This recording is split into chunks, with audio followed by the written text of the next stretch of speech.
ये मैं दावे के साथ कहता हूं, अगर आज हम नहीं जगे तो एक दिन इतिहास में ये पढ़ा जाएगा कि इस दुनिया में एक दिन आदिवासी रहते थे। आज बहुत हर्ष की बात है कि आज हम सब मिलकर के एक साथ ठाकुर जोहारनी कार्यक्रम उपखंड स्त्री मनाथन, ये बहुत ही गंभीर विषय है, हमला सोचना चाहिए। आज हमला अड़िक मंच बनाए के जरूरत का पड़ी, ये सगर समाज ला इकट्ठा करे बर हमला जरूरत का पड़ी। एक से पहले हम हर गांव में ठाकुर जोहारनी मनाते रहे, लेकिन वो गांव के पटेल घर जाके मनाते रहे। कैसे गांव के मुख्य सियान घर जाके ठाकुर जोहारनी मनाते रहे, लेकिन आज समाज है एक मंच में आप हम सब ला करके ये जोहारनी कार्यक्रम मनाए बर निवेदन करते। काबर कि हम हमारे गांव में जाला भूलेन, हमारे गांव के ठाकुर कौन है वाला भूलेन, हमारे गांव के पटेल कौन है वाला भूलेन, हमारे गांव के सियान कौन है वाला भुलाएंगे। सोए के उठ के बिना जातुर मुखारे करे हम मोबाइल धरथन, तो हमला कहां से याद रही। आज वो भुलाने के वजह से आज हमला इस समाज द्वारा एक मंच बनाए के जरूरत पड़ी से। एक से बड़े महत्वपूर्ण बात है कि हम नवा तो खाथन, सब घर में नवा खा, तो सब घर खाता ना, जोर से बोलो, सब घर नवा खाता हो, सब घर खाता हो, लेकिन ये कोरियाई पान में काय खाता हो नवा, एक से भी अच्छा पान है, सरई पान भी एक से बढ़िया रहते और सिहड़ी पान भी एक से अच्छा रहते, लेकिन एक दूध देने वाला एक गटई मटई पान से ही हम नवा काय खाता। हमारे सियार मन कैसे कर चालू करी हुई नवा खाएला। साथियों, आप सभी को बताना चाहूंगा, ये जो कोरिया पान है, गांव के बुजुर्ग सियान लोगों को पूछना, सबसे पहले जब नवा खाते थे तो उसके साथ पान को भी मोड़ करके उन लोग खाते थे, क्योंकि ये कोरिया पान एक औषधि का रूप है। टाइफाइड पीलिया जो आज डॉक्टर के पास जाते हो, आप लोगों को कई तरह की बीमारी बताता होगा, टाइफाइड, मलेरिया, शुगर, कैंसर, जब पहले होता था तो लोग इसी के छाल को और इसके पत्ता को इसलिए खाते थे क्योंकि वो बीमारी हमसे दूर हो। नया बीज के साथ साथ इस पत्ते को भी वो धारण करते थे, लेकिन आज ऐसा नहीं है। इस पत्ते को खाते थे और हमारे शरीर के कई बीमारी जो है दूर होता था, लेकिन आज डिस्पोजल, दोना पत्तल, जो एक प्रकृति को जो हानिकारक कर रहा है, उसको हम ला करके अपने घरों में यूज कर रहे हैं। साथियों, आप सब बोलते हो ना कि जल जंगल जमीन, जल जंगल जमीन, जोर से बोलेंगे, जल जंगल जमीन किसका है, किसका है, कहां से है, कहां से है। दादा ने अभी एक बात बोला कि हम इस देश के क्या है, आदिवासी है, मालिक है, किसान के है। ऐसा कोई भी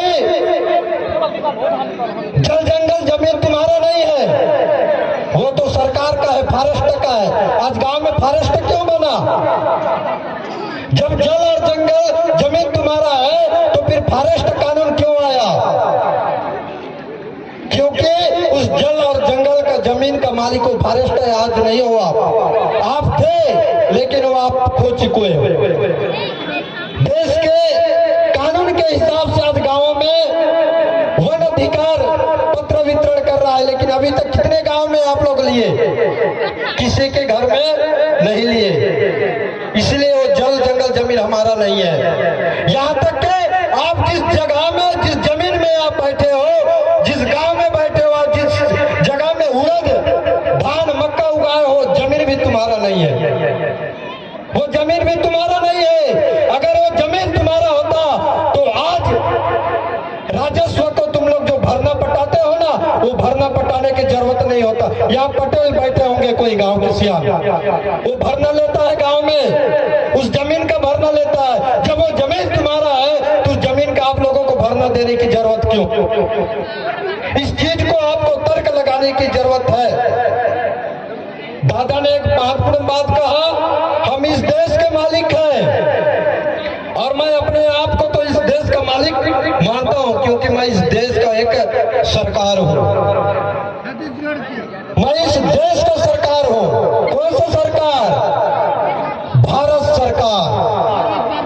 इस देश का मैं भारत सरकार हूं और आप लोग देख लेंगे 1 रुपया का नोट और 2 रुपये से अधिक नोट में देख लेंगे 1 रुपया का नोट में भारत सरकार लिखाया रहता है और उससे ज्यादा नोट में भारतीय रिजर्व बैंक लिखाया रहता है। वो जो 1 रुपया का जो नोट है वो हम लोगों का भारत सरकार का नोट है।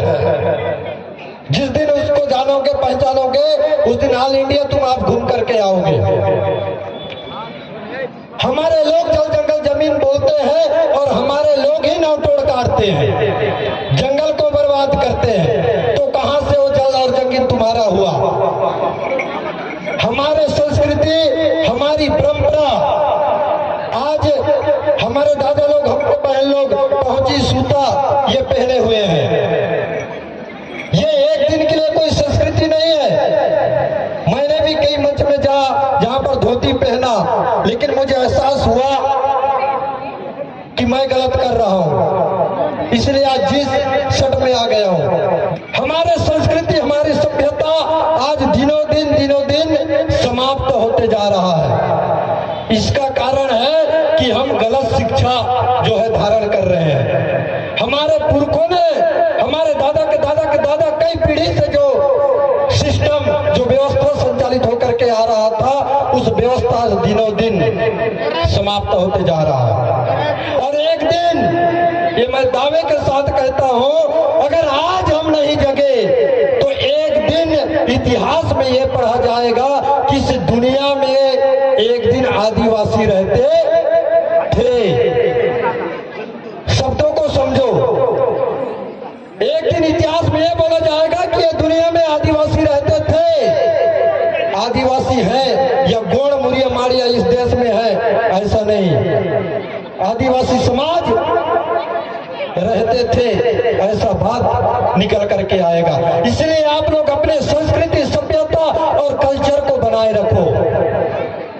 ये चाहे देश की राज्य सरकार हो, चाहे केंद्र सरकार हो, वो नहीं चाहता कि आदिवासी का इतिहास ऊपर उठ करके आए। आदिवासी अपने अधिकार को जाने, अपनी पहचान को जाने। यहां बैठे कितने लोग आज तक संविधान पढ़े हो?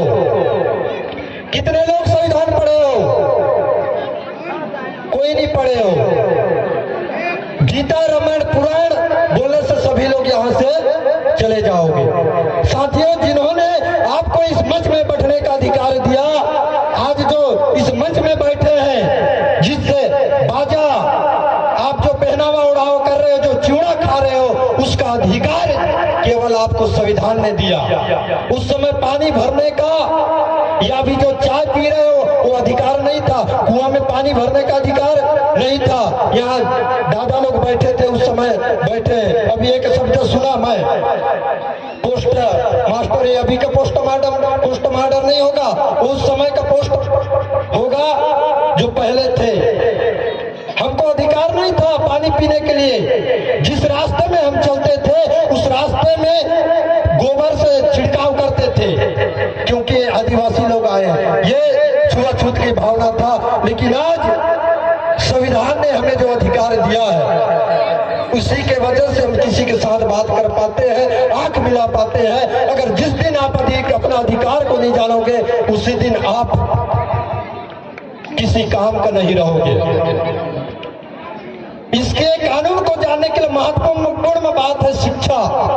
जब तक आप शिक्षा ग्रहण नहीं करोगे, तब तक आप कानून को नहीं जान पाओगे। और शिक्षा भी ऐसे शिक्षा ग्रहण करो जो हमारे हित के लिए है। शिक्षा कई प्रकार के होता है, लेकिन हमको अपने इतिहास की शिक्षा को ग्रहण करना है। अंतिम में मैं यही कहना चाहूंगा, आज समाज है और कल भी समाज रहेगा। राजनीतिक अगर हम आज करेंगे वो कल नहीं रहेगा। जब जब हमारे साथियों को किसी भी प्रकार की समस्या होगा, हमारे युवा युवती साथियों को, ये पूरे छत्तीसगढ़ में, ऑल इंडिया, पूरे भारत देश में कहीं भी अगर आप जाओगे तो आप लोग एक बार युवा प्रभा को संपर्क करोगे, निश्चित रूप पर हम आप लोगों की समस्या को दूर करने का पहल करेंगे। ये मैं आश्वासन देता हूं। और जो आर्थिक स्थिति से तंगी है, जो पढ़ाई नहीं कर सकता, जो अपने बेटा बेटी को शादी करने में असमर्थ है, यह आश्वासन देता हूं इस मंच के माध्यम से हम उनके लिए भी व्यवस्था करवाएंगे। लेकिन अपने बेटी को और अपने बेटाओं से चाहूंगा, किसी अदर लोगों के पाले ना पड़ो समाज को छोड़ करके। ये खुल्लम मैं मंच में बोल रहा हूं। हमारे समाज में सब चीज है, उसके बाद भी अगर आप अदर लोग जाओगे तो आप लोगों से बेवकूफी और कोई नहीं हो सकता। इसी पुनः आप सभी को बधाई और बहुत बहुत धन्यवाद इस मंच को, जिन्होंने मुझे अपना कीमती समय दिया। वोट तो बहुत है, लेकिन समय के अभाव, क्योंकि अभी हमें एक ठाकुर जवानी कार्यक्रम में और जाना है, तो पुनः आप सभी को बहुत बहुत सेवा जोहार। मेरी बातों से अगर किसी को आहत पहुंचा होगा तो मैं तहे दिल से आप सभी से माफी चाहूंगा। गुड़ाल पेन्ना सेवा सेवा।